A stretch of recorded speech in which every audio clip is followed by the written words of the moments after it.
بسم الله الرحمن الرحيم. الحمد لله رب العالمين، صلى الله وسلم على نبينا محمد وعلى آله وصحبه أجمعين، وبعد. فعندنا درس هذا اليوم في كتاب الأربعين النووية، ووصلنا إلى حديث أبي ذر الغفاري رضي الله عنه، حديث 24. وصلنا إلى الحديث 24، أليس كذلك؟ بلى وربي.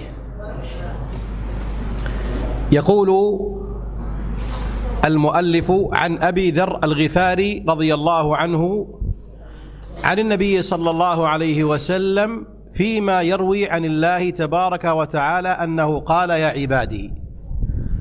هذا الحديث يسمى حديثا قدسيا. الحديث القدسي هو الذي يقول الرسول عليه الصلاة والسلام: قال الله تعالى، قال رسول الله، قال الله تعالى، أو قال رسول الله فيما يروي عن ربه، صيغتان: قال رسول الله فيما يروي عن ربه، أو قال رسول الله قال الله تعالى. يسمى حديث قدسي، وهو ليس كالقرآن الكريم وليس كالحديث النبوي، فبينهما أو بينها فروق، بينها فروق كثيرة. والفرق بين القرآن والحديث القدسي من الفروق أن القرآن الكريم لفظه ومعناه من الله تعالى، والحديث القدسي معناه من الله ولفظه من النبي صلى الله عليه وسلم.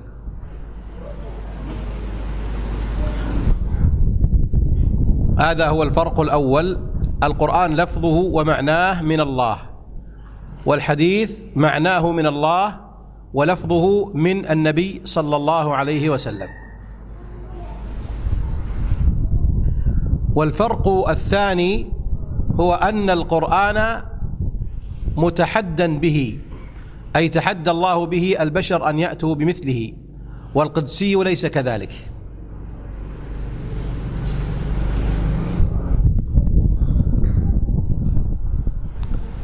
والقرآن متواتر كله صحيح، القرآن متواتر كله صحيح.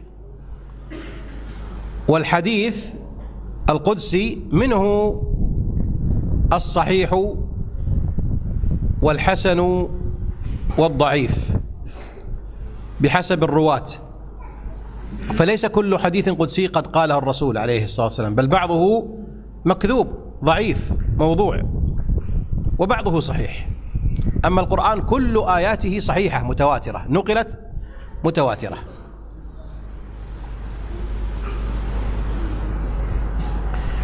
والفرق الرابع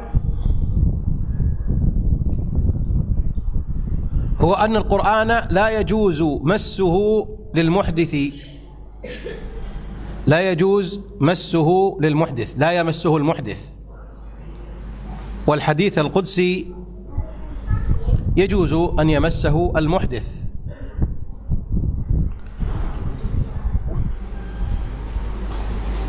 القرآن لا يمسه المحدث، والقدسي يجوز أن يمسه المحدث. يا أخواني، واضح الفروق هذه؟ واضحة؟ والفرق السادس الخامس: لا يجوز رواية القرآن بالمعنى، لا يجوز رواية القرآن بالمعنى. والقدسي يجوز أن نرويه بالمعنى، يجوز أن نرويه بالمعنى، يجوز أن نرويه بالمعنى.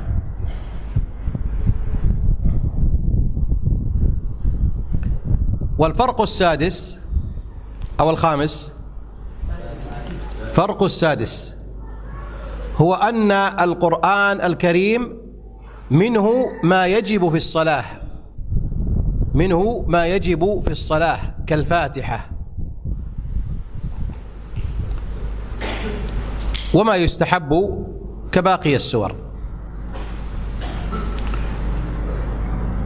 منه ما يجب قراءته بالصلاة كالفاتحة، ومنه المستحب كبقية السور. والقدسي لا يقرأ في الصلاة، القدسي لا يقرأ في الصلاة. الفرق السابع: القرآن كل حرف فيه بعشر حسنات، كل حرف تقرأه بعشر حسنات. والقدسي ليس كذلك، والقدسي ليس كذلك. كم فرق الآن؟ وهناك فروق أخرى لكن هذه تكفينا. إذن هذا الحديث قدسي فيما يروي عن الله تبارك وتعالى أنه قال: يا عبادي يا عبادي. المؤمن أو الكافر كلهم على سواء، المؤمن والكافر. المنادى هنا كل عبد لله يصح أن يوجه له الخطاب، كل عبد لله يصح أن يوجه له الخطاب، كالإنس والجن والملائكة، فهؤلاء يصح لهم يوجه لهم الخطاب. أما النبات والحيوان فلا يوجه لهم الخطاب، وإن كانوا هم أيضا من عباد الله. يا عبادي الملائكة والإنس والجن المؤمن والكافر. إني حرمت الظلم على نفسي وجعلته بينكم محرما فلا تظالموا. الله سبحانه وتعالى من عدله أنه حرم الظلم على نفسه فلا يظلم، وما ربك بظلام للعباد. فالله سبحانه وتعالى ذكر أنه لا يظلم وليس بظلام للعباد، وما ربك بظلام للعبيد. فالله سبحانه وتعالى لا يظلم، وحرم الظلم بين خلقه، فلا يجوز للإنسان أن يظلم أولا نفسه وثانيا غيره. لا يظلم أولا نفسه وثانيا غيره، لا يظلمهم.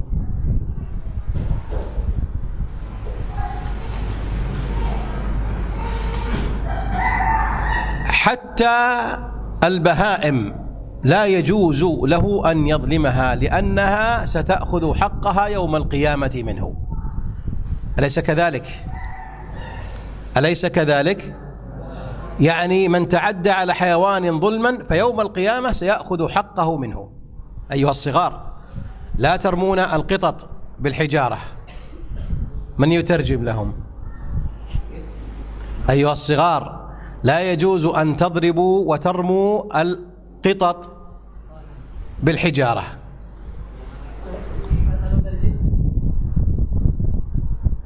نعم. Jangan kalian melempar menyakiti kucing-kucing. فإنه سيموت ثم يحيا ثم يرجمك بالحجارة يوم القيامة. Nanti dia mati kemudian hidup lagi dan juga akan melempar kalian pada hari kiamat dengan batu. أي حيوان كان Hewan apa baik سيعود ويأخذ حقه منك. dia akan kembali dan mengambil hak-hak yang ada dari kalian. هذا معنى الحديث كلام النبي عليه الصلاة والسلام: يا عبادي إني حرمت الظلم على نفسي وجعلته بينكم محرما فلا تظالموا. يا عبادي كلكم ضال إلا من هديته فاستهدوني أهدكم. يا عبادي كلكم ضال إلا من هديته فاستهدوني أهدكم.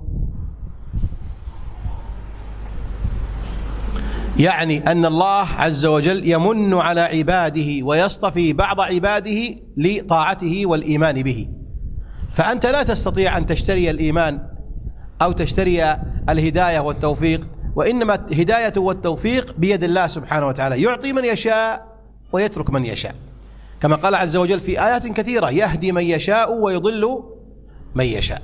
يا عبادي كلكم ضال، لا نعرف الإسلام. لو أن الله عز وجل لم يرسل محمدا عليه الصلاة والسلام لما علمنا الإسلام. فكل الخلق محتاجون إلى هداية الله، كل الخلق محتاجون إلى هداية الله. الرسول محمد عليه الصلاة والسلام لا يملك هذا. قال عز وجل: إنك لا تهدي من أحببت ولكن الله يهدي من يشاء. فالهداية بيد من؟ بيد الله وحده. كلكم ضال إلا من هديته فاستهدوني، يعني اطلبوا الهداية مني. فنقول في الصلاة: اهدنا الصراط المستقيم، اهدنا الصراط المستقيم، اهدنا الصراط المستقيم. تسمع الشبه وتسمع كلام الناس وتقرأ أحيانا فلا تعلم الحق، فتقول في صلاتك: اهدنا، يعني دلنا يا الله على الحقيقة، على الحق، اهدنا الصراط المستقيم. مسألة فقهية فيها خلاف، مسألة فقهية فيها خلاف وأنت لا تعرف، فتقول: اهدنا الصراط المستقيم، اهدنا الصراط المستقيم، زدنا هداية يا الله. ترى الكفار وهم يضلون فتقول: اهدنا، يعني ثبتنا. فنحن نطلب التثبيت ونطلب المزيد. رأيتم يا أخواني؟ فاستهدوني، يعني اطلبوا الهداية ثم اطلبوا الثبات ثم اطلبوا المزيد. رأيتم؟ نطلب أولا الهداية من الله، يا رب اهدنا، فإذا هداك الله تقول: ثبتني على هذا الطريق لا أخرج عنه، ثم تقول: زدني هداية وتوفيقا. ولهذا ترى الإنسان هذا اليوم وبعد سنوات تراه قد ازداد علمه وازداد دينه وازدادت صلاته وازداد تمسكه، فإن الله قد زاده هداية. يا عبادي كلكم ضال إلا من هديته فاستهدوني، يعني اطلبوا الهداية أهدكم. وهناك بحث، هناك بحث في يوم غد إن شاء الله. يا عبادي كلكم ضال، كلكم ضال. فالأصل في الإنسان الضلالة أو الهداية؟ الضلالة، من هذا الحديث. حديث آخر: كل مولود يولد على الفطرة. الفطرة ضلالة أو هداية؟ فكيف نوفق بين هذين الحديثين؟ أحدهم يقول الأصل فيك الضلال، والثاني يقول الأصل فيك الفطرة والإيمان.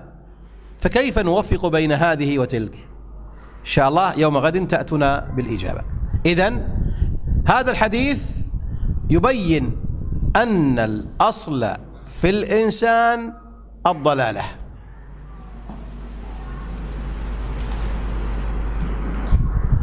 وحديث كل مولود يولد على الفطرة يبين أن الأصل في الإنسان الفطرة والإيمان، يبين أن الأصل في الإنسان الفطرة والإيمان. فكيف نوفق بينهما؟ فكيف نوفق بينهما؟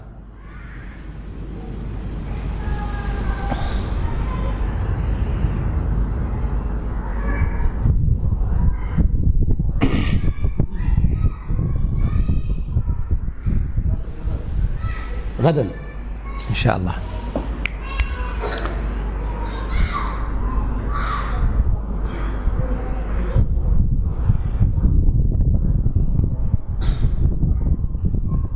سأقول كلام باللغة العربية وأنت ترجم باللغة الأندونيسية. أخبروه، أخبروه. واحد يترجم له يا أخوان، ترجم له.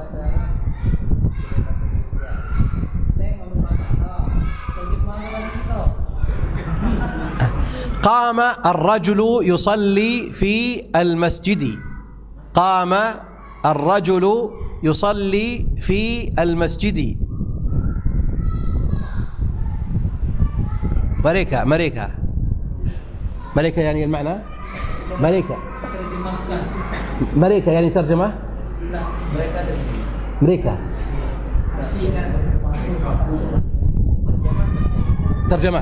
ترجمة عربي يعني. ترجمة. لا لا لا يا أخوان، لا يجوز الغش. لا لا لا لا تغشش. قام الرجل يصلي في المسجد. ترجمة.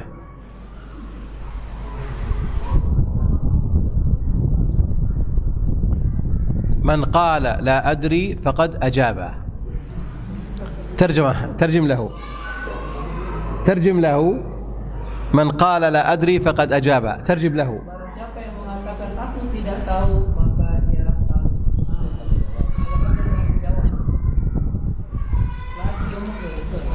لا تدري. إذن انتبه، لا تنشغل بالكلام مع زميلك. ترجم له. Jangan tersinggung dengan saya. استرح. طيب، واضح الإشكال؟ بعده يا عبادي كلكم جائع إلا من أطعمته فاستطعموني أطعمكم. يا عبادي كلكم جائع إلا من أطعمته فاستطعموني أطعمكم. ما معنى جائع؟ ما معنى جائع؟ ترجمة. ها؟ هبار؟ ها؟ نبار؟ بالنون. بالنون؟ ربار؟ لبار. لابار. ها؟ لابار. لابار. ها؟ لابار. صحيح. خذوها كما خرجت يعني. أنتم الأذن تصحح الخطأ يعني. لابار. صحح الخطأ بأذنك. لابار. كلكم لابار. لابار. لبار. لبار. لبار. لبار. لبار. كلكم لبار. طيب. كلكم جائع إلا من أطعمته فاستطعموني، يعني اطلبوا مني إطعامكم بإنزال المطر وإخراج النبات. فالله ينزل المطر ويخرج النبات. الله ينزل المطر ويخرج النبات. هذا معنى فاستطعموني أطعمكم.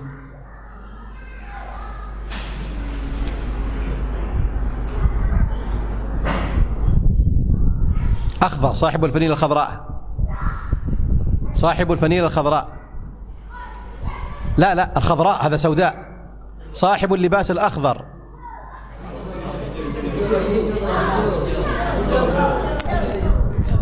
بجاوة. بجاوة. بجاوة يعني أخضر. بيجاو. هيجاو. هيجاو أخضر. ما معنى جائع؟ ترجمة جائع.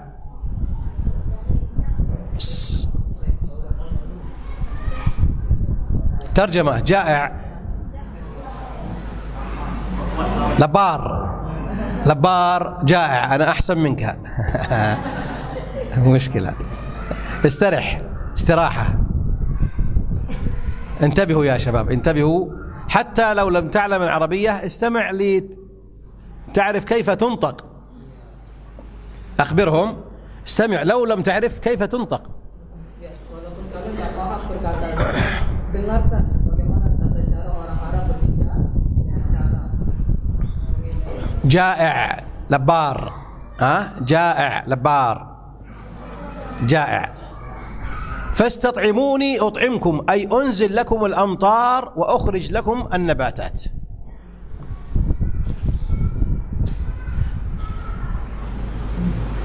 يا عبادي كلكم عار إلا من كسوته فاستكسوني أكسكم. كلكم عار. عاري يعني يولد من غير لباس، أليس كذلك؟ بلى وربي، يولد كل إنسان من غير لباس. فاستكسوني، اطلبوا اللباس مني.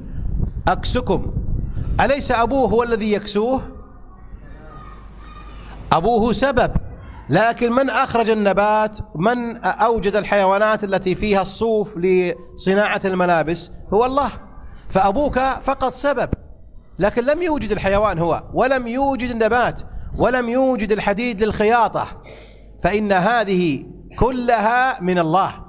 فاستكسوني، اطلبوا اللباس لا من أبيك وأمك بل من الذي أوجد هذه الأدوات التي بها يصنع اللباس. فاستكسوني أكسكم. يا عبادي إنكم تخطئون بالليل والنهار وأنا أغفر الذنوب جميعا فاستغفروني أغفر لكم. هذا أعظم نعيم، أن الله يعلمنا بأننا نخطئ كلنا حتى الأنبياء بالليل والنهار، فاستغفروني أغفر لكم. فيه فوائد. أولا، من هو الذي بينك وبين الله في المغفرة؟ الجواب لا، من المخلوقات لا أحد. النصارى يقولون لا يمكن أن تستغفر ربك حتى تأتي إلى القسيس وتعترف بالخطأ، ثم هو يتصل بالله ويقول لك قد غفر الله لك. فيصبح القسيس لا بد أن يعلم كل أسرارك، فتفضح نفسك، وهذه مشكلة. الله يقول ليس بينك وبيني أحد، استغفرني وأنا أغفر لك. هذه الفائدة الأولى. فاستغفروني، ليس بينك وبين الله أحد من خلقه يكون واسطة للمغفرة، فأنت تقول أستغفر الله من قلب صادق، أستغفر الله أستغفر الله. كلما أحدثت ذنبا أحدث توبة واستغفار.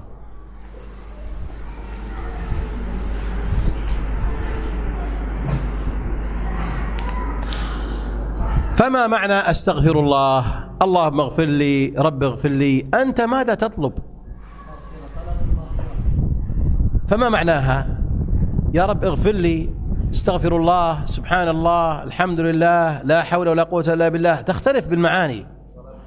فإذا قلت أستغفر الله أنت تطلب المغفرة، اغفر لي. فما معنى المغفرة؟ اسمعوا يا إخواني، أنت إذا قلت أستغفر الله فإنك تطلب من الله شيئين اثنين ليس واحدا.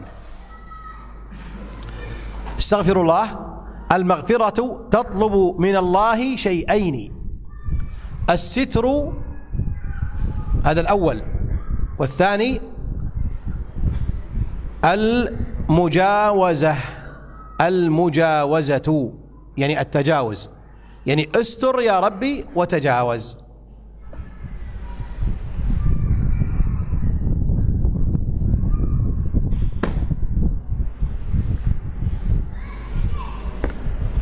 عرفتم؟ عرفت؟ أجل. إذا قلت يا ربي اغفر لي، ماذا تطلب من الله؟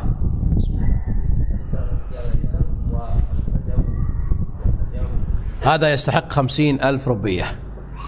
ما شاء الله، إن شاء الله يوم غد نعطيك إن شاء الله، تستحق.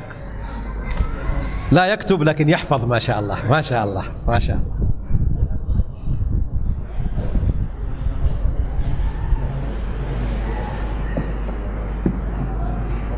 اسمعوا يا أخواني، يوم القيامة كل الناس يأتون ويأخذون كل ما عملوه مكتوبا. اقرأ كتابك يعطى كتابه، أليس كذلك؟ فمن أوتي كتابه بيمينه فسوف يحاسب حسابا يسيرا. فأنت تأخذ كتابك فيه الخير والشر، الصواب والخطأ، أليس كذلك؟ أليس كذلك؟ من هو الذي لن يقرأ كتابه؟ لا أحد، كل سيقرأ كتابه بما فيه من أخطاء قد كنت تفعلها خفية فأصبحت مكتوبة، ستقرأها جميعا. أن تقول يا ربي هذا كتابي سأقرأه. والله هذا دين عظيم الصحيح.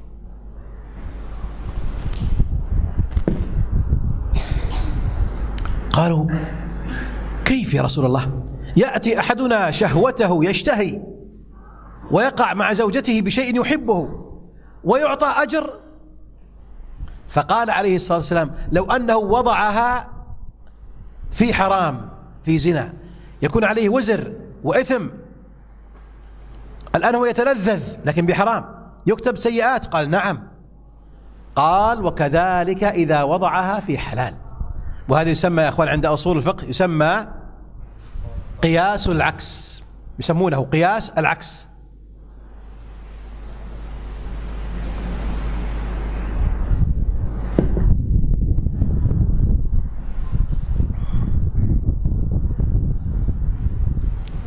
قياس العكس. ابن مسعود يقول قال الرسول شيئا وقلت شيئا. ابن مسعود يقول قال الرسول صلى الله عليه وسلم شيئا وقلت شيئا. قال رسول الله صلى الله عليه وسلم من جعل لله شريكا فقد دخل النار، وأنا أقول من لم يجعل لله شريكا دخل الجنة. يقول ابن مسعود يسمى قياس العكس. الرسول قال من أشرك بالله معه غيره دخل النار. طيب عكسها يسمى مفهوم المخالفة، يسمى مفهوم المخالفة أو يسمى قياس العكس. يقول من لم يشرك بالله شيئا دخل الجنة، يسمى مفهوم مخالفة أو قياس العكس. طيب فكذلك إذا وضع في الحلال كان له أجر. رواه مسلم. الحديث الأخير نقرأه بسرعة نقرأه. قال عليه الصلاة والسلام عن أبي هريرة كل سلامة. ما معنى سلامة؟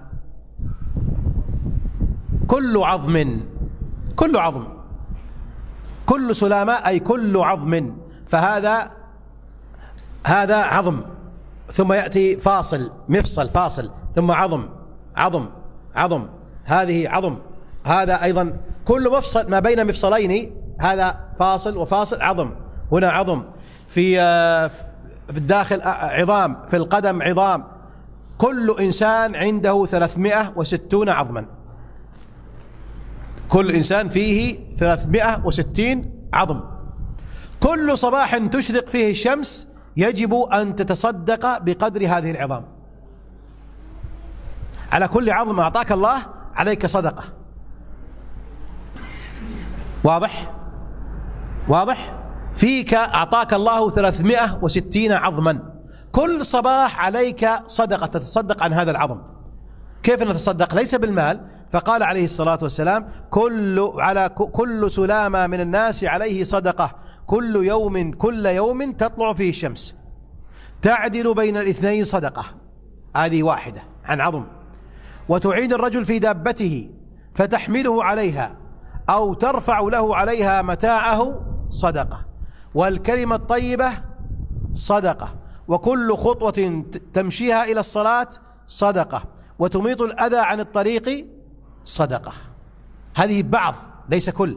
قال عليه الصلاة والسلام وتبسمك في وجه أخيك صدقة. تمشي وتبتسم صدقة، تبتسم، لكن لا تكون دائما تبتسم هكذا كأنك مجنون، لا، وإنما تبتسم عند الحاجة.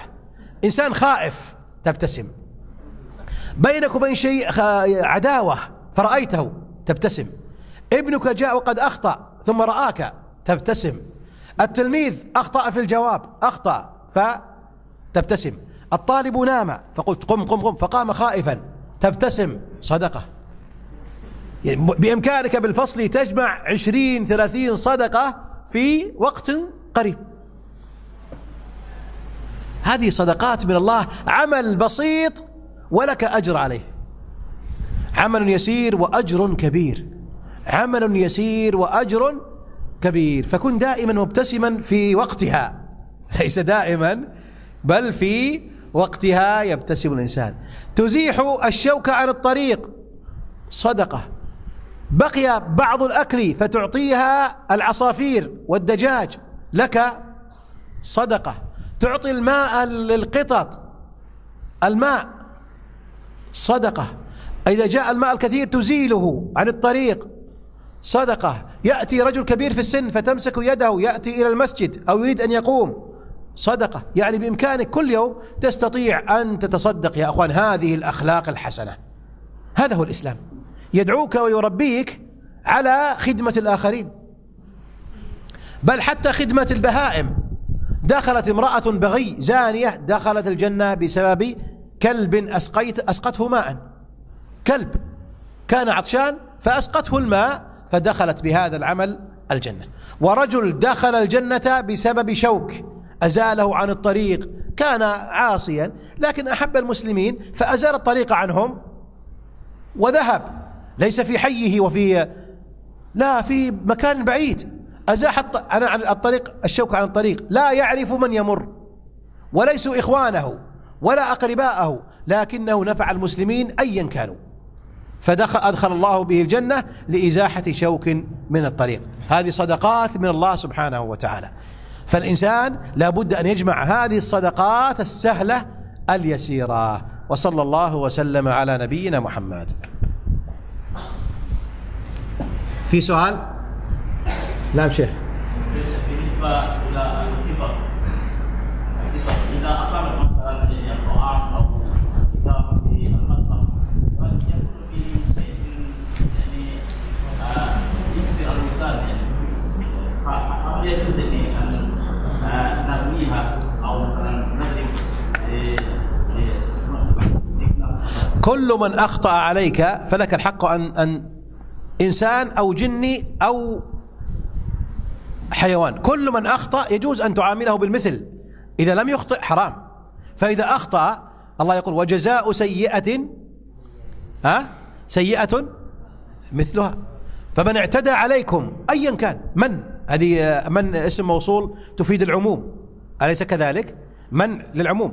فمن اعتدى عليكم فاعتدوا عليه بمثل ما اعتدى عليكم.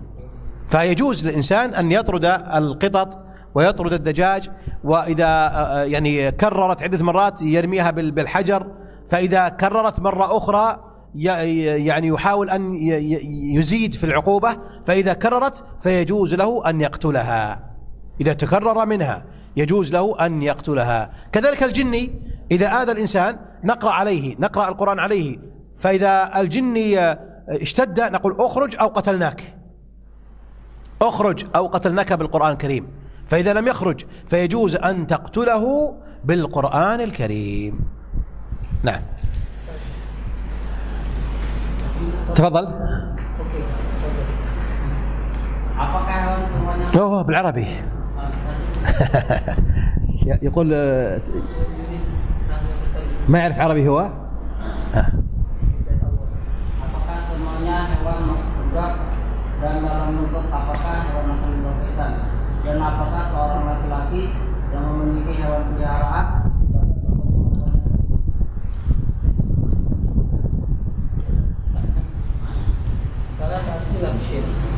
كل سؤال ب1000 روبية ممكن يعطيني، إذا أجبت يعطيني 1000 روبية على كل سؤال، ليس بالمجان.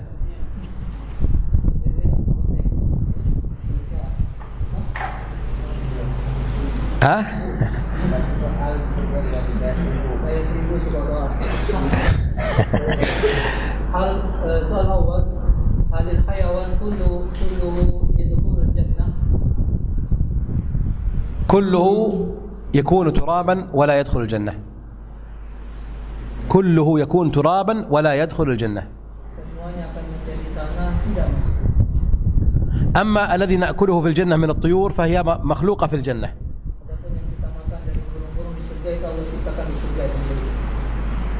السؤال الثاني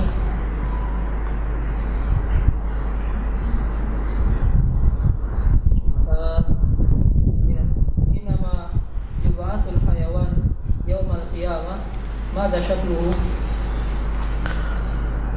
إذا جئت إلى هناك إن شاء الله أنا وإياه ورأيت أخبره.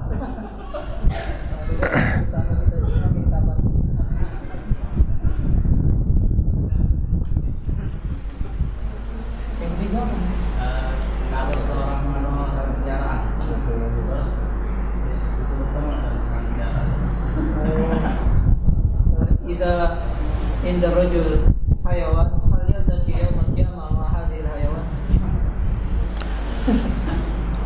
إذا كان قد عذبها يلتقي، وإذا لم يعذبها فإنه لن يلتقي،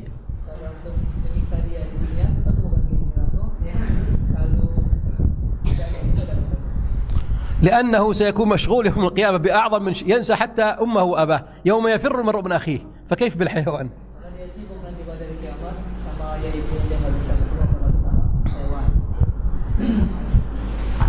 انتهت الأسئلة؟ آخر سؤال، يلا آخر سؤال. هل إذا أخذت منا الدم بعوض تأخذ منا الدم هل نحصل على هذا الأجر؟ سمعتم السؤال؟ اسأل بالأندونيسيا. Jika nyamuk gigit itu, tapi kalau tidak itu, ada harganya. الإنسان إذا أصابته الشوكة أو أصابه الثعبان أو العقرب أو البعوض أصابه بالألم فصبر احتسابا له أجر، إذا صبر من غير احتساب فليس له أجر. أجر. Itu kalau dicucuk duri, ya, di apa? Gigitnya nyamuk, gigit semut, maka semuanya itu akan diberikan Allah Subhanahu Wa Taala balasan. كما قال عليه الصلاة والسلام: عجبا لأمر المؤمن إن أمره. Dan ini dengan syarat bersabar dan mengharapkan pahala.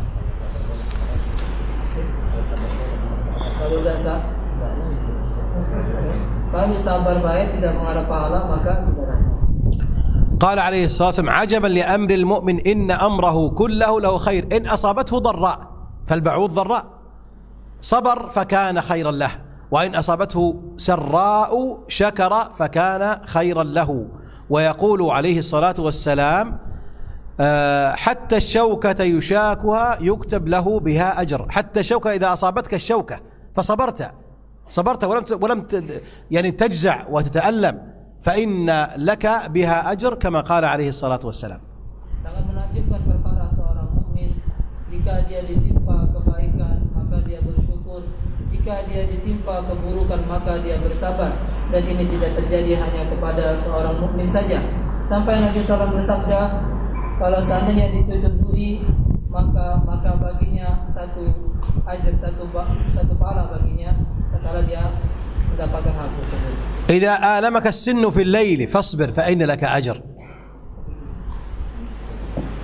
إذا آلمك ألم في السن Gigi kalian terasa sakit maka bagi kalian pahala.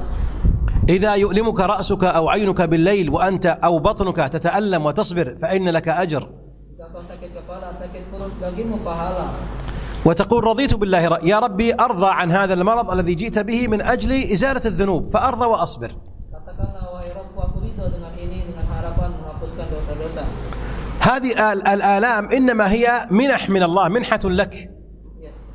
Rasa sakit seperti ini semuanya dari Allah Subhanahu Wa Taala. لك أجر بها. Dan itu pahala bagi kamu. وصلى الله وسلم على نبينا محمد.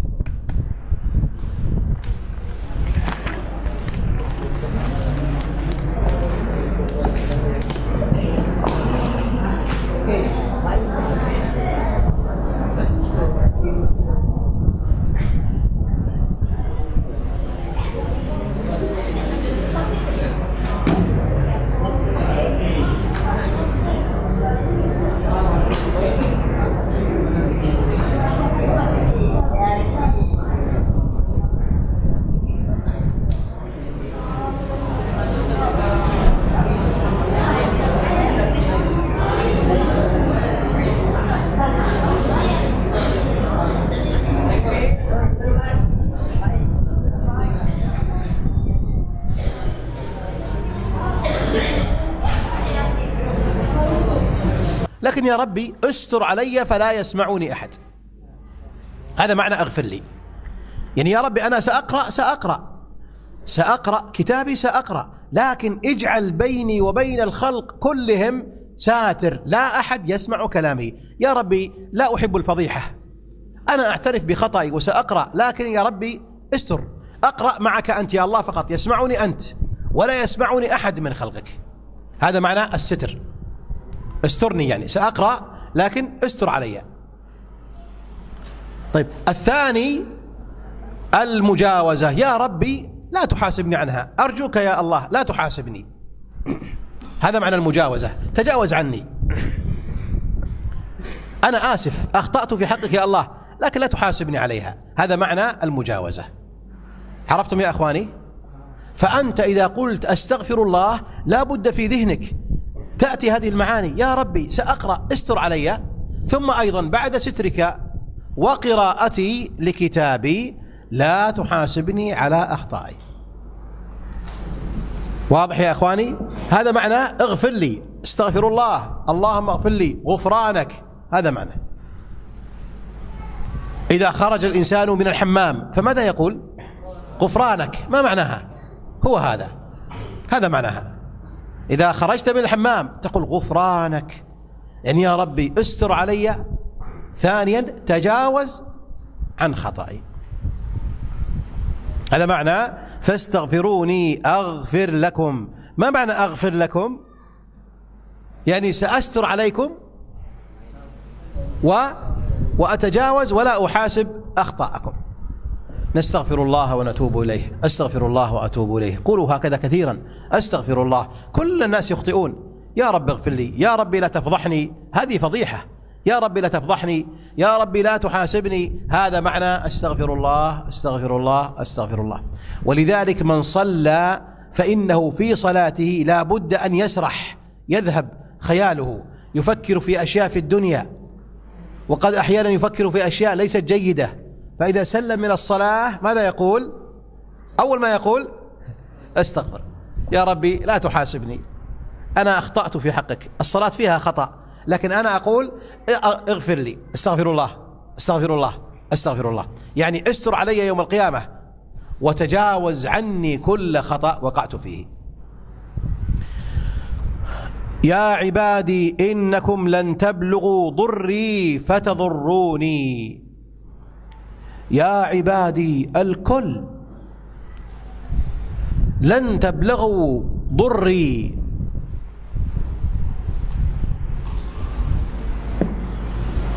لن تبلغوا ضري بفتح الضاء أو بضم الضاء، يعني لا تلحقوا أن تضروني بأي أنواع الضرر. فلو قال إنسان بأن الله له ولد ما ضر الله، يكذب. ومن قال بأن الله له شريك ما ضر الله سبحانه وتعالى. ولو قال أن الله فقير ونحن أغنياء ما ضر الله سبحانه وتعالى. ومن قال يد الله مغلولة ما ضر الله سبحانه وتعالى. ومن كفر ولم يصلي ولم يصم لله وكفر بالله ما ضر الله. ومن ألحد وقال لا إله ما ضر الله. ومن صنع الأسلحة من أجل أن يعني يحارب الله ما ضر الله. ومن أكل الربا ما ضر الله. فالله سبحانه وتعالى لا أحد يضره من خلقه، ما أحد يستطيع. لن تبلغوا ضري. البشر أليس يلحقهم الضرر؟ الملوك والرؤساء أليس يلحقهم الضرر؟ ألا يأتيهم أحيانا أعداء ويحاربونهم؟ ورأينا بأعيننا من يساق سوقا، ورأينا وسمعنا بالقرآن بأن فرعون الملك العظيم أغرقه الله أمام شعبه، أغرقه، أوذي. ألا نرى البشر كلهم يموتون، يأتيه ملك الموت فيقبض روحه ويضره؟ نعم. ألا نرى الملوك والرؤساء يمرضون، جاءهم ضرر، يمرضون ويأتيهم الأمراض النفسية ويأتيهم الأعداء وقد يقتلونهم ويأتيهم الموت، هذه مضرة. الله سبحانه وتعالى يقول: يا عبادي إنكم لن تبلغوا ضري فتضروني ولن تبلغوا نفعي فتنفعوني. الله لا يحتاج إلى أحد. الله سبحانه وتعالى لا يحتاج إلى أحد أبدا. لن تبلغوا نفعي، مهما صلينا ومهما صمنا هذا لا ينفع الله، ينفعنا نحن. الله لا ينتفع، هو في غنى، اسمه الغني، يعني غني عن كل خلقه. يا أخواني، أرأيتم الله عز وجل قبل أن يخلق الخلق هل كان في أحد من الخلق موجود قبل خلقهم؟ هل يوجد أحد من خلق الله معه قبل؟ لا، كان الله ولم يكن شيء قبله. هذا في البخاري: كان الله ولم يكن شيء قبله. يعني كل الخلق مخلوقين كانوا غير موجودين، يعني أزمنة طويلة جدا لا يوجد إلا الله سبحانه وتعالى، ما احتاج إلى أحد. حي لوحده، هو الحي الذي لا يموت. الله لا إله إلا هو الحي، حي ليس له بداية سبحانه وتعالى. وكل الخلق قد جاءوا، وما أحد ألزم الله ولا أوجب على الله الخلق، ما أحد أوجب عليه أو ألزمه سبحانه وتعالى. فالله عز وجل باختياره ومشيئته أوجد كل الخلق كلهم. وما الذي أوجده الله عز وجل أول شيء؟ ما أول الخلق؟ أول الخلق ها؟ قيل العرش وقيل القلم، كما جاء في البخاري: أول ما خلق الله القلم فقال اكتب، قال يا ربي وما أكتب؟ قال اكتب ما هو كائن إلى يوم القيامة. قيل القلم وقيل العرش، أول ما خلق. فلما خلق الله القلم قال اكتب، فكتب القلم في اللوح المحفوظ. خلق الله اللوح المحفوظ ثم القلم كتب في اللوح المحفوظ كل شيء.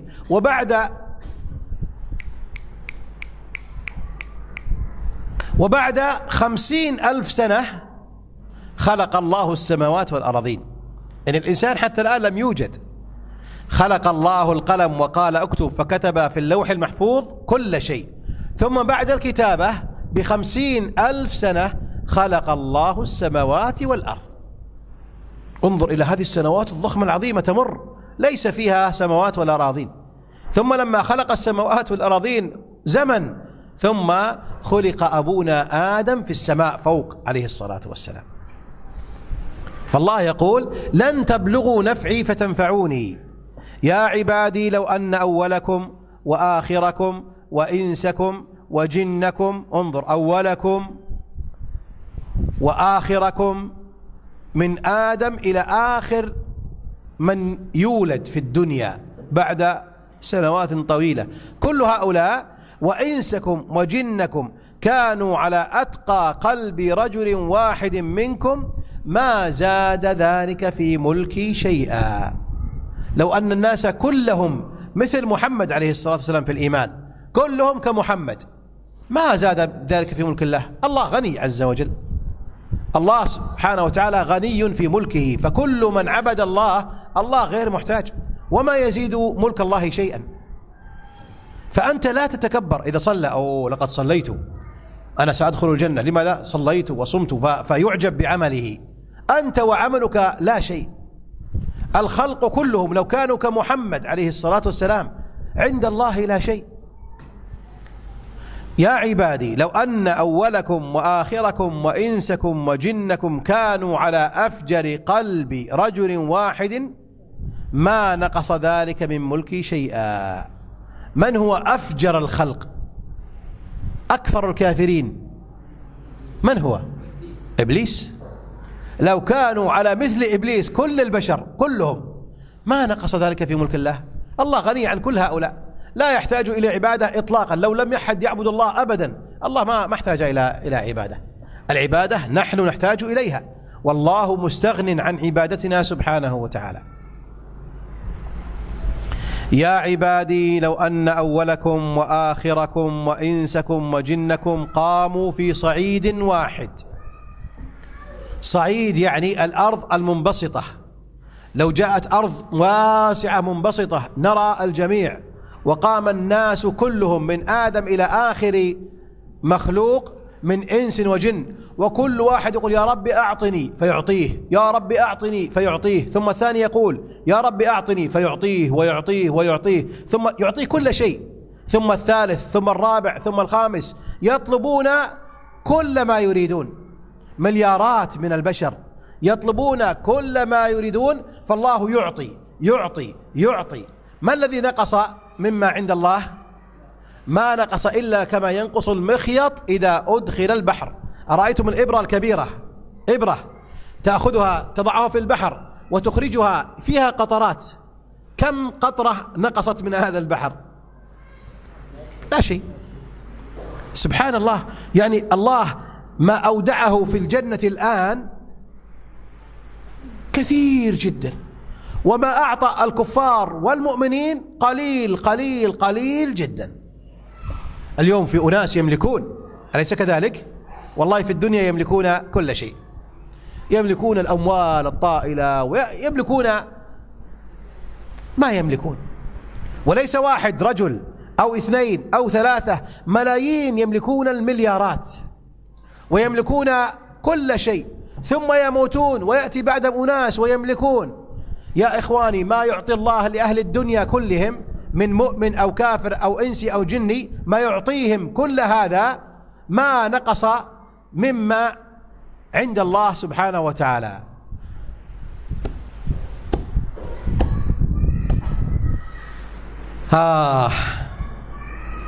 انظر إلى هذا النعيم العظيم.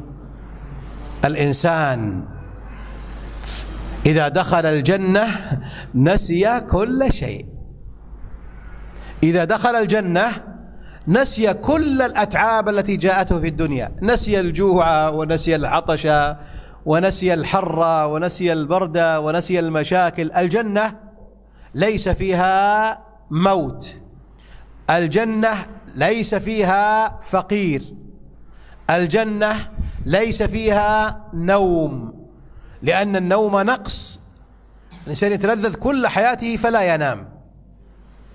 النوم في الدنيا فقط، الإنسان يجوع فينام لينسى الجوع، الإنسان يهتم عنده هموم وغموم فينام فينسى الغموم. الجنة ليس فيها شيء من الغموم والنقص فلا ينام. الإنسان في الجنة لا ينام أبدا، لأن النوم عيب ونقص في الجنة. فالإنسان إذا ملك في الجنة يقول الحمد لله، رضيت ربي، رضيت يا الله. فالله يقول له رضيت؟ سبحان الله، الله يقول لك رضيت عني؟ تقول يا ربي رضيت عنك. رضي الله عنهم. إن الذين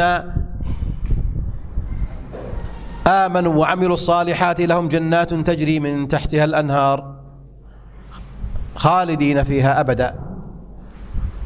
إن الذين آمنوا وعملوا الصالحات لهم جنات تجري من تحتها الأنهار خالدين فيها أبدا أولئك هم خير البرية جزاؤهم عند ربهم جنات عدن تجري من تحتها الأنهار خالدين فيها أبدا رضي الله عنهم. هذه لا مشكلة، رضي الله عنهم هذه لا مشكلة.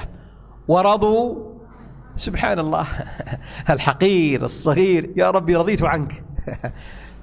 سبحان الله، الله هو الذي أوجدنا وهو الذي أعطانا وهو الذي هدانا، ثم يقول أرضيت عني يا ابن آدم؟ سبحان الله. فيقول ابن آدم رضيت ربي، رضي الله عنهم ورضوا عنه أولئك هم خير البرية، خير المخلوقات. المؤمن خير البرية، صاحب الجنة خير البرية. الناس الآن يعظمون الكفار، يعظمون صاحب الدنيا ولو كان لا يصلي. أوه ما أعظمه، أوه انظر إلى هذا ما يملك، انظر إلى سيارته، وإذا مر السلام عليكم ويأتون يصافحونه، وسبحان الله هذا لا يساوي عند الله جناح بعوضة. المؤمن الحقيقي ولو كان فقيرا، ولو كان ثيابه متسخة ممزقة، والله إنه عند الله في الميزان عظيم. يقول عليه الصلاة والسلام في القدس أيضا يا عبادي، ما معنى إلا كما ينقص المخيط؟ ما هو المخيط؟ هو الإبرة الكبيرة، إبرة كبيرة. يا عبادي إنما هي أعمالكم أحصيها لكم، أعمالكم أعدها وأعدها لكم، أعدها وأكتبها لكم. لا تخاف، لن تحاسب إلا بما عملت. يوم القيامة الله يحاسبك على عملك فقط، هذا هو العدل. يا عبادي إني حرمت الظلم، فما تجازى به هو ما عملته لا ما عمله غيرك. يقول عليه الصلاة والسلام يا عبادي إنما هي أعمالكم أحصيها، يعني أعدها وأكتبها، هذا معناها. أحصيها يعني أعدها وأكتبها لكم ثم أوفيكم إياها، يعني أجازيكم عليها. وفى يعني جازاه. فمن وجد خيرا في المكتوب لا يقول عملته بجهدي. فمن وجد الصلوات والصيام في كتابه فلا يقول يا ربي هذا عملي، لا، يقول الحمد لله الذي وفقني إلى هذا العمل. قال فمن وجد خيرا فليحمد الله، نقول الحمد لله.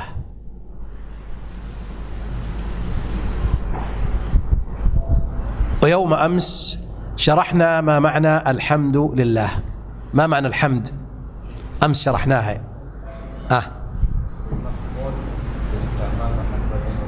وصف المحمود بالكمال محبة وتعظيما. وهذه 50,000 أخرى لك، ما شاء الله. فاز ب100,000 ربية، ما شاء الله، ما شاء الله. طالب ما شاء الله ذكي. اجتهد إن شاء الله تكون عالما إن شاء الله. ما شاء الله، ما شاء الله. ومن وجد غير ذلك فلا يلومن إلا نفسه. رواه مسلم. الحديث الذي بعده، نستعجل قليلا نخشى أن تنتهي الدورة ما انتهينا الأحاديث. عن أبي ذر رضي الله عنه أيضا أن ناسا من أصحاب رسول الله صلى الله عليه وسلم قالوا للنبي صلى الله عليه وسلم يا رسول الله، أن ناسا من أصحاب الرسول قالوا.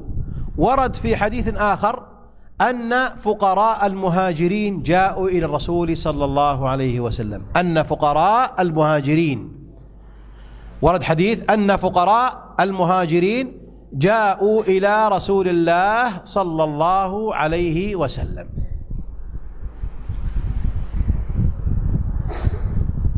أن فقراء المهاجرين جاءوا إلى رسول الله صلى الله عليه وسلم فقالوا ذهب أهل الدثور، يعني أهل المال الأغنياء.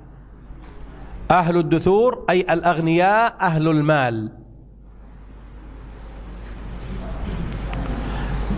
ذهب بالأجور يعني بالأجر، يعني يتصدق بماله فيأتيه الثواب والأجر. يا رسول الله هؤلاء أصحاب المال ذهبوا بالحسنات ونحن ما عندنا مال نأخذ حسنات. يعني يقول ذهب أهل المال جمعوا حسنات عن طريق المال ونحن ما جمعنا حسنات ليس عندنا مال. ذهب أهل الدثور بالأجور يعني حصل، ذهب يعني حصلوا على الأجور بالمال. يصلون كما نصلي ويصومون كما نصوم ويتصدقون بفضول أموالهم. يصلون كما نصلي، نحن وإياهم نأخذ الثواب من الصلاة، نحن سواء، فقرنا لا يمنعنا أن نصلي فنحن وهم سواء. ويصومون كما نصوم، ولكن المشكلة يقول الفقراء المشكلة أنهم يتصدقون بأموالهم بفضول أموالهم ونحن لا نتصدق لأنه لا يوجد لدينا مال. فهم أفضل منا ليس في الصلاة وليس في الصيام بل أفضل منا في المال، يتصدقون ونحن لا نستطيع أن نتصدق. يا رسول الله ماذا نصنع؟ هم حزينون يريدون سبحان الله أن يتنافسوا مع الأغنياء في الحسنات. يا رسول الله نصلي الليل يصلون الليل، نصلي النوافل يصلون النوافل، نصلي الفرائض يصلون فرائض، نطيل الصلاة يطيلون الصلاة، ما استطعنا أن نسبقهم. نأتي إلى الصيام، نصوم رمضان فيصوم الأغنياء معنا، نصوم 6 من شوال فيصوم الأغنياء معنا، نصوم 2 وخميس فيصوم الأغنياء معنا. لكن إذا جاء المال سبقونا بعيدا. ماذا نصنع يا رسول الله؟ فماذا قال النبي عليه الصلاة والسلام؟ قال أوليس الله قد جعل لكم الله لكم ما تصدقون؟ الرسول أراد أن يصحح خطأ عند الصحابة الفقراء، أراد الرسول أن يصحح خطأ وقع فيه هؤلاء الفقراء. ما هو الخطأ؟ الخطأ أن الفقراء يظنون بأن الصدقة فقط بالمال، يظنون بأن الصدقة فقط في المال، والرسول أراد أن يبين بأن الصدقة أوسع من ذلك.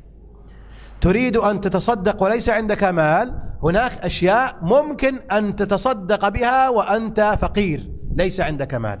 ما هو؟ ماذا قال عليه الصلاة والسلام؟ قال: أوليس الله قد جعل لكم ما تصدقون، أي من غير المال، إن لكم بكل تسبيحة، سبحان الله، صدقة، وبكل تكبيرة صدقة، وكل تحميدة صدقة، وكل تهليلة صدقة، وأمر بالمعروف صدقة، ونهي عن منكر صدقة، وفي بضع أحدكم صدقة، يعني في جماع زوجته إذا احتسب الأجر عند الله فإنه له صدقة.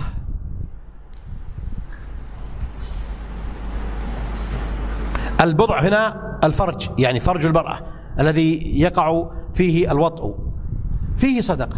فالرسول عليه الصلاة والسلام يبين لنا بأن الصدقة بابها واسع.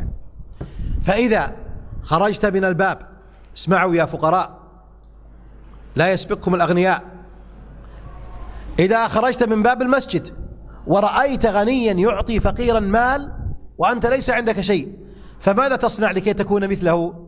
تقول: سبحان الله والحمد لله. سهل يا الله، الصدقة بابها واسع. كلما رأيت غني يعطي، إذا رأيت شخص يتبرع لمسجد، يتبرع لبناء بيت للفقراء، رأيت إنسان يقوم على فقير فيعطيه الأكل وأنت ليس عندك شيء، لا تندم ولا تحزن ولا تتحسر، ولكن قل: سبحان الله والحمد لله ولا إله إلا الله والله أكبر، فالله أعطاه المال تصدق به، وأنا أعطاني اللسان أتصدق به. سبحان الله سبحان الله. امشي، لا تحزن، افرح. يا ربي، هذا أعطيته مال فأحسن الصنع به، وأعطيتني لسانا فأحسن الصنع به. سبحان الله.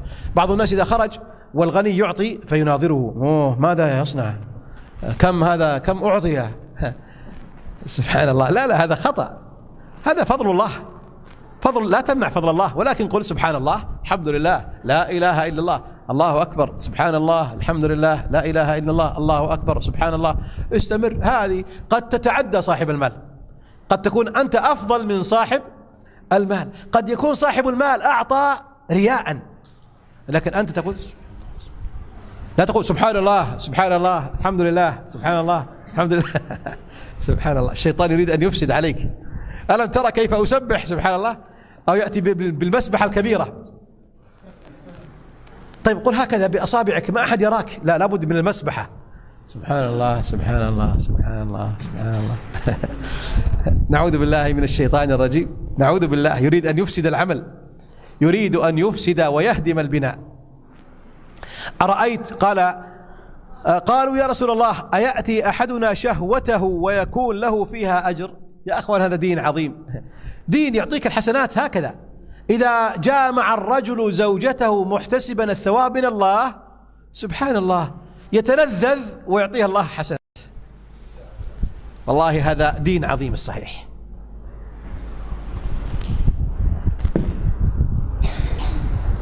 قالوا: كيف يا رسول الله؟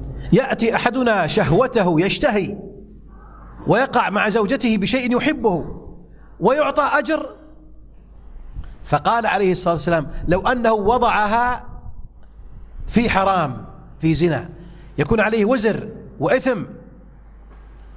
الآن هو يتلذذ لكن بحرام، يكتب سيئات. قال: نعم. قال: وكذلك إذا وضعها في حلال. وهذا يسمى يا أخوان عند أصول الفقه، يسمى قياس العكس، يسمونه قياس العكس.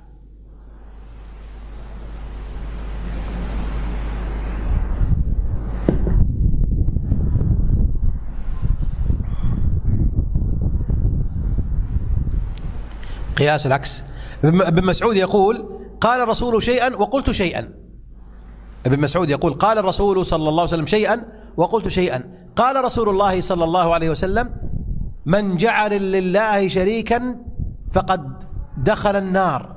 وأنا أقول: من لم يجعل لله شريكا دخل الجنة. يقول ابن مسعود، يسمى قياس العكس. الرسول قال: من أشرك بالله معه غيره دخل النار. طيب عكسها يسمى مفهوم المخالفة، يسمى مفهوم المخالفة أو يسمى قياس العكس. يقول من لم يشرك بالله شيئا دخل الجنة، يسمى مفهوم مخالفة أو قياس العكس. طيب فكذلك إذا وضع في الحلال كان له أجر، رواه مسلم. الحديث الأخير نقرأه بسرعة نقرأه. قال عليه الصلاة والسلام عن أبي هريرة: كل سلامة. ما معنى سلامة؟ كل عظم، كل عظم، كل سلامة أي كل عظم، فهذا عظم، ثم يأتي فاصل مفصل فاصل، ثم عظم عظم عظم، هذه عظم، هذا أيضا كل مفصل ما بين مفصلين، هذا فاصل وفاصل، عظم، هنا عظم، في الداخل عظام، في القدم عظام. كل إنسان عنده 360 عظما، كل إنسان فيه 360 عظم. كل صباح تشرق فيه الشمس يجب أن تتصدق بقدر هذه العظام. على كل عظم أعطاك الله عليك صدقة. واضح؟ واضح؟ فيك أعطاك الله 360 عظما، كل صباح عليك صدقة تتصدق عن هذا العظم. كيف نتصدق؟ ليس بالمال، فقال عليه الصلاة والسلام: كل سلامة من الناس عليه صدقة، كل يوم تطلع فيه الشمس تعدل بين الاثنين صدقة، هذه واحدة عن عظم. وتعين الرجل في دابته فتحمله عليها أو ترفع له عليها متاعه صدقة. والكلمة الطيبة صدقة، وكل خطوة تمشيها إلى الصلاة صدقة، وتميط الأذى عن الطريق صدقة. هذه بعض ليس كل. قال عليه الصلاة والسلام: وتبسمك في وجه أخيك صدقة، تمشي وتبتسم صدقة، تبتسم، لكن لا تكون دائما تبتسم هكذا كأنك مجنون، لا، وإنما تبتسم عند الحاجة. إنسان خائف تبتسم، بينك وبين شيء عداوة فرأيته تبتسم، ابنك جاء وقد أخطأ ثم رآك تبتسم، التلميذ أخطأ في الجواب، أخطأ فتبتسم، الطالب نام فقلت قم قم قم فقام خائفا تبتسم، صدقة. يعني بإمكانك بالفصل تجمع 20-30 صدقة في وقت قريب. هذه صدقات من الله، عمل بسيط ولك أجر عليه، عمل يسير وأجر كبير، عمل يسير وأجر كبير. فكن دائما مبتسما في وقتها، ليس دائما بل في وقتها يبتسم الإنسان. تزيح الشوك عن الطريق صدقة، بقي بعض الأكل فتعطيها العصافير والدجاج لك صدقة، تعطي الماء للقطط، الماء صدقة، إذا جاء الماء الكثير تزيله عن الطريق صدقة، يأتي رجل كبير في السن فتمسك يده يأتي إلى المسجد أو يريد أن يقوم صدقة. يعني بإمكانك كل يوم تستطيع أن تتصدق يا أخوان. هذه الأخلاق الحسنة، هذا هو الإسلام، يدعوك ويربيك على خدمة الآخرين، بل حتى خدمة البهائم. دخلت امرأة بغي زانية دخلت الجنة بسبب كلب أسقته ماء، كلب كان عطشان فأسقته الماء فدخلت بهذا العمل الجنة. ورجل دخل الجنة بسبب شوك أزاله عن الطريق، كان عاصيا لكن أحب المسلمين فأزال الطريق عنهم وذهب، ليس في حيه وفي لا في مكان بعيد، أزاح عن الطريق الشوك عن الطريق، لا يعرف من يمر وليسوا إخوانه ولا أقرباءه، لكنه نفع المسلمين أيا كانوا، فأدخل الله به الجنة لإزاحة شوك من الطريق. هذه صدقات من الله سبحانه وتعالى. فالإنسان لا بد أن يجمع هذه الصدقات السهلة اليسيرة. وصلى الله وسلم على نبينا محمد. في سؤال؟ نعم شيخ. بالنسبة إلى الكبر، إذا أقام مثلا الطعام أو إذا في المطبخ يكون في شيء يعني يكسر الإنسان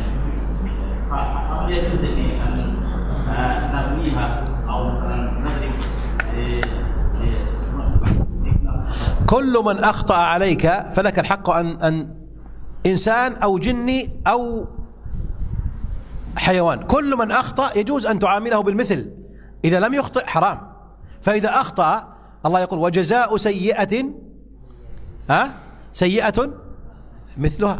فمن اعتدى عليكم أيا كان، من هذه من اسم موصول تفيد العموم، أليس كذلك؟ من للعموم. فمن اعتدى عليكم فاعتدوا عليه بمثل ما اعتدى عليكم. فيجوز للإنسان أن يطرد القطط ويطرد الدجاج، وإذا يعني كررت عدة مرات يرميها بالحجر، فإذا كررت مرة أخرى يعني يحاول أن يزيد في العقوبة، فإذا كررت فيجوز له أن يقتلها، إذا تكرر منها يجوز له أن يقتلها. كذلك الجني إذا آذى الإنسان نقرأ القرآن عليه، فإذا الجني اشتد نقول اخرج أو قتلناك بالقرآن الكريم. فإذا لم يخرج فيجوز أن تقتله بالقرآن الكريم. نعم تفضل. Apakah hewan semuanya بالعربي يقول ما يعرف عربي هو. Apakah semuanya hewan masuk surga, dan dalam bentuk apakah hewan akan dibangkitkan, dan apakah seorang laki-laki yang memiliki hewan peliharaan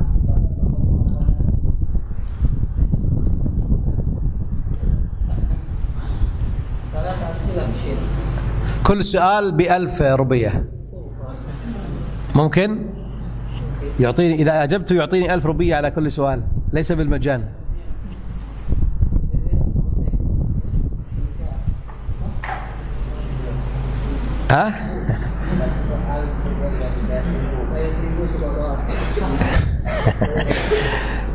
السؤال الأول، هل الحيوان كله يدخل الجنة؟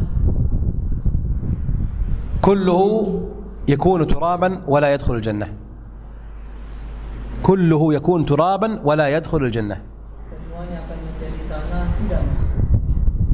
أما الذي نأكله في الجنة من الطيور فهي مخلوقة في الجنة.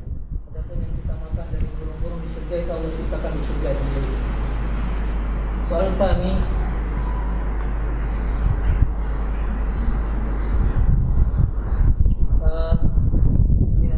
حينما يبعث الحيوان يوم القيامة ماذا شكله؟ إذا جئت إلى هناك إن شاء الله أنا وإياه ورأيت أخبره.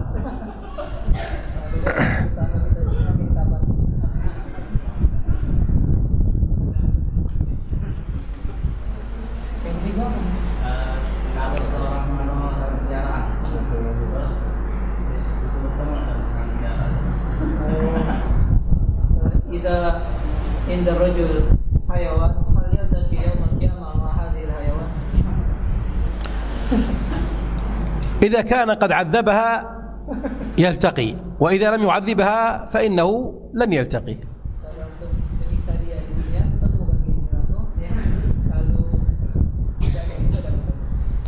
لأنه سيكون مشغول يوم القيامة بأعظم من ينسى حتى أمه وأباه، يوم يفر المرء من أخيه، فكيف بالحيوان؟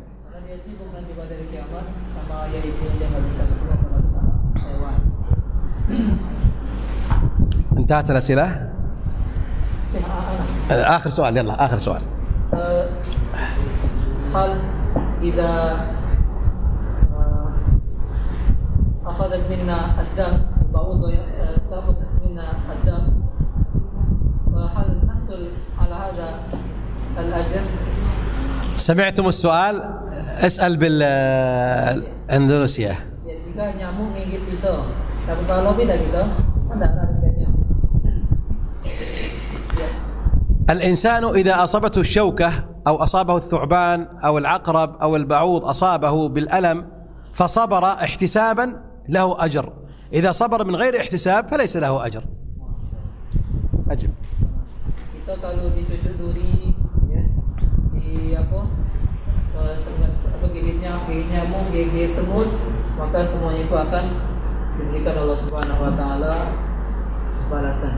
كما قال عليه الصلاة والسلام عجبا لأمر المؤمن إن أمره Dan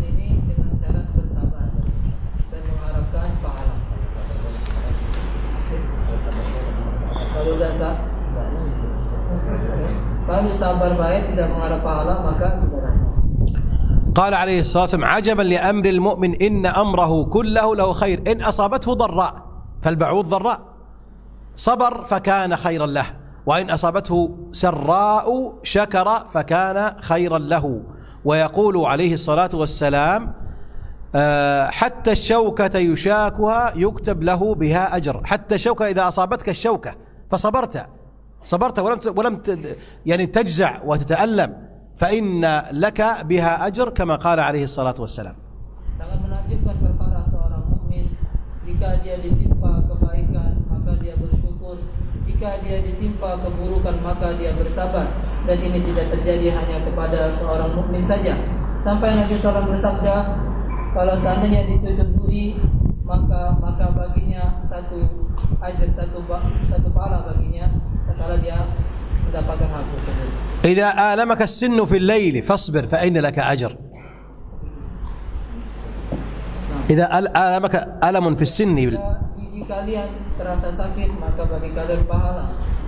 إذا يؤلمك رأسك أو عينك بالليل وأنت أو بطنك تتألم وتصبر فإن لك أجر. Jika kau sakit kepala, sakit perut, bagimu pahala. وتقول رضيت بالله يا ربي أرضى عن هذا المرض الذي جئت به من أجل إزالة الذنوب فأرضى وأصبر.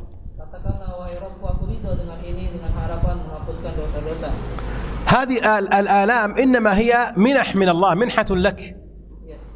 Rasa sakit seperti ini semuanya dari Allah Subhanahu wa taala. لك أجر بها. Dan itu pahala bagi kamu. وصلى الله وسلم على نبينا محمد.